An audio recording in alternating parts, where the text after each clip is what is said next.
O Senhor está nos chamando para um nível mais alto, para subir de fase, para um novo ciclo, para uma nova estação. Para isso nós precisamos reconhecer que dependemos dele para tudo. Sem Jesus, nós não podemos fazer nada. E eu gostaria de convidar você nesse momento a se unir a mim em oração, para já começar a clamar ao nome dele, para que ele venha nos instruir sobre aquilo que nós precisamos aprender, entender e praticar. Vamos orar? Pai, eu te agradeço porque tu és bom. Eu te agradeço por esse 20º dia de jejum. Eu te agradeço, Pai, porque até aqui o Senhor tem nos ajudado. Ebenezer, glória ao teu nome. E eu te louvo, Pai, porque o Senhor tem nos dado essa capacidade de poder buscar o Senhor e estar contigo nesse tempo. Te glorifico em o nome de Jesus. Amém. Eu quero compartilhar um texto da palavra do Senhor com você nesse 20º dia de jejum com propósito, que está no livro de João, no capítulo 15, no verso 5 ao verso 8, que diz assim: Eu sou a videira, vocês são os ramos. Se alguém permanecer em mim e eu nele, esse dará muito fruto, pois sem mim vocês não podem fazer coisa alguma. Se alguém não permanecer em mim, será como o ramo que é jogado fora e seca. Tais ramos são apanhados, lançados no fogo e queimados. Se vocês permanecerem em mim, as minhas palavras permanecerem em vocês, pedirão o que quiserem e será concedido. Meu Pai é glorificado pelo fato de vocês darem muito fruto, e assim serão meus discípulos.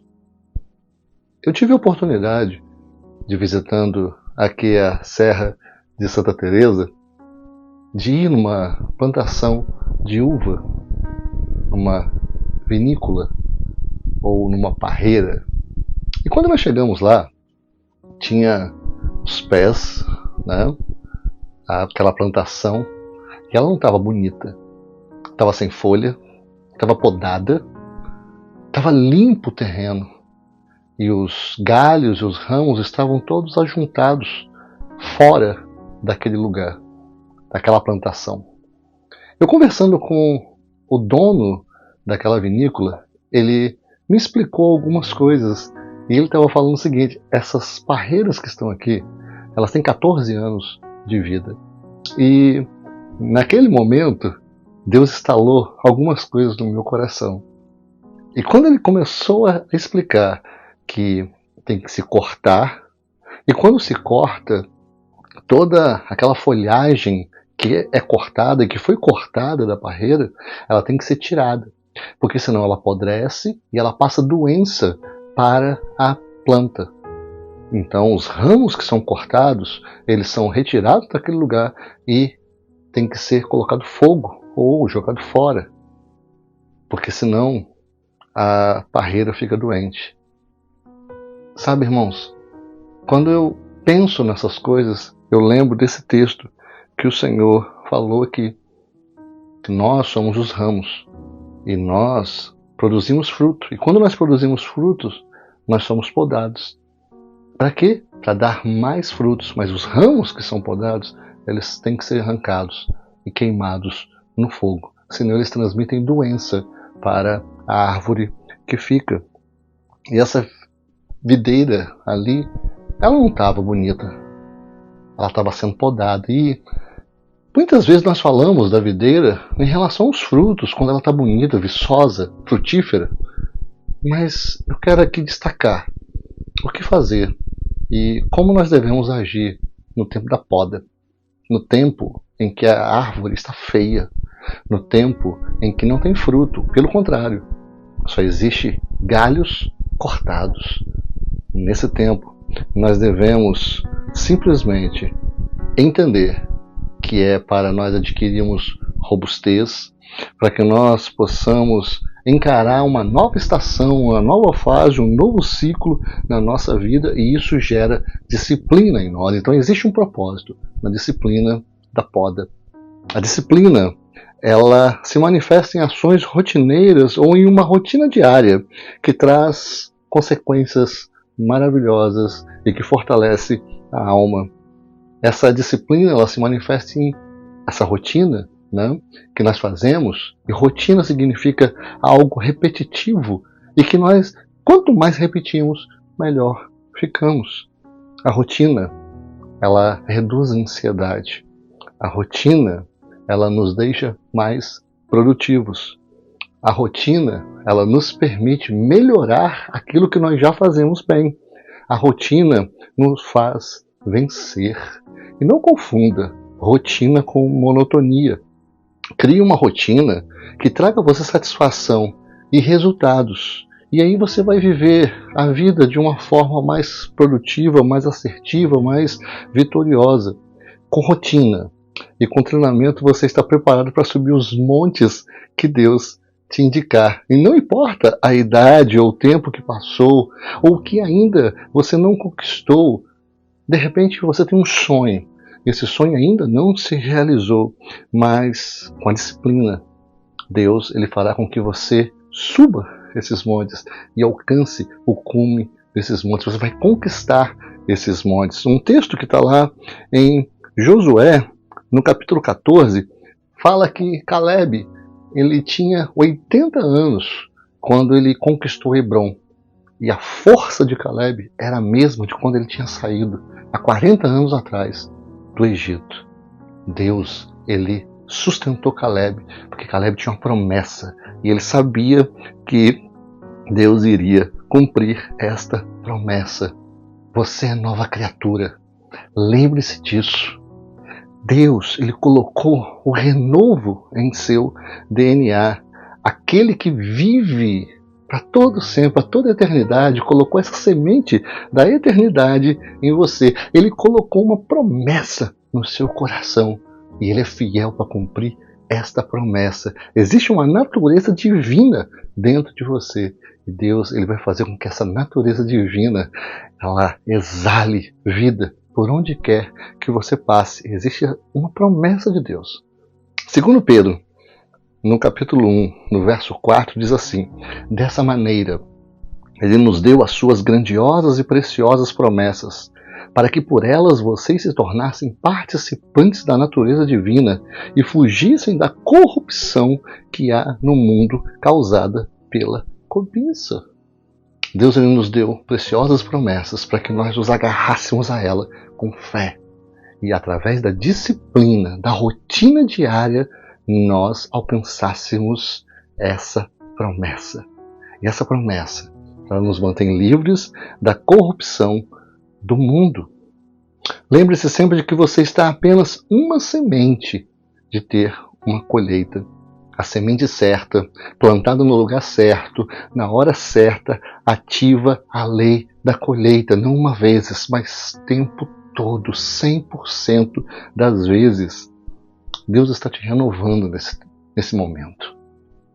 É um tempo de renovo. Ah, meu irmão, se você está caído, é hora de se levantar. Se você está parado, é hora de caminhar, de seguir adiante pelo caminho. Pare de olhar para trás e prossiga para o alvo. Nós dirigimos o carro olhando para o para-brisa, não olhando para os retrovisores. Nós não olhamos para trás, irmão, somente quando a gente está dando ré para manobrar o carro. Mas a nossa atenção tem que estar naquilo que está na nossa frente. Chegou o tempo de você olhar para frente, de deixar o passado no passado, de romper com as coisas que estão no passado. Olha para frente, olha para o para-brisa, porque este é o tempo que Deus ele vai fluir através de você. Tudo que você precisa é permanecer firme na sua rotina de jejum, de oração, de leitura da palavra e de estar com pessoas cheias de fé. Essa sua temporada nova que Deus está fazendo agora, ela vai requerer novos contatos. Você vai gerar novas amizades, você vai gerar uma nova rede de relacionamentos. e você vai ampliar aquela que você já tem. Deus está adicionando e vai adicionar pessoas novas à sua vida para você compartilhar daquilo que Ele está fazendo em você. Deus vai abrir portas à palavra. Construa então essa rede de relacionamentos. Deus ele está preparando estrategicamente o seu crescimento. Participe desse crescimento com uma rotina diária. Participe desse crescimento buscando o Senhor diariamente. Sim, irmão, todos os dias. Pensa bem, você deixa de se alimentar durante o dia? Sim, eu sei que nós estamos em jejum e eu sei que provavelmente você está pulando alguma refeição ou deixando alguma refeição sem fazer. Isso é jejum. Mas, mesmo assim, você se alimenta. É exatamente isso, irmão. Se você não se alimenta, você fica fraco. O nosso espírito precisa do alimento da palavra de Deus todos os dias. Não é de vez em quando. Não é quando sobra tempo. Não é quando aquilo que urge o meu tempo permite. É intencional. É uma rotina. É uma disciplina diária. Existe um propósito na disciplina. Que Deus possa gerar disciplina no seu coração para que você possa atingir os cumes dos montes. Porque você foi chamado para isso. Vamos orar? Pai, eu te agradeço porque o Senhor tem trabalhado nos nossos corações. O Senhor tem feito tantas coisas poderosas. E o Senhor tem gerado em nós essa disciplina de te buscar através do jejum, da oração e da leitura da palavra. Sem o Senhor nós nada podemos fazer e precisamos que o Senhor nos revele, Pai, tudo aquilo que o Senhor já preparou para nós. Pai, nós queremos produzir mais frutos ainda, mais frutos em abundância. E nós entendemos o propósito da poda. E durante esse período, meu Senhor, em que nós aparentemente não produzimos nada, nós estamos produzindo em nós o crescimento do Senhor. E eu te glorifico por esse entendimento que o Senhor venha trazer sobre nós agora, Pai, esse entendimento do que fazer. Que nós possamos buscar o Senhor em todo o tempo. Te glorifico, Pai, e abençoa a vida desse meu irmão, para que ele possa produzir frutos a 30, a 60 e a 100 para cada semente lançada. Muito obrigado. Em nome de Jesus eu te agradeço. Amém.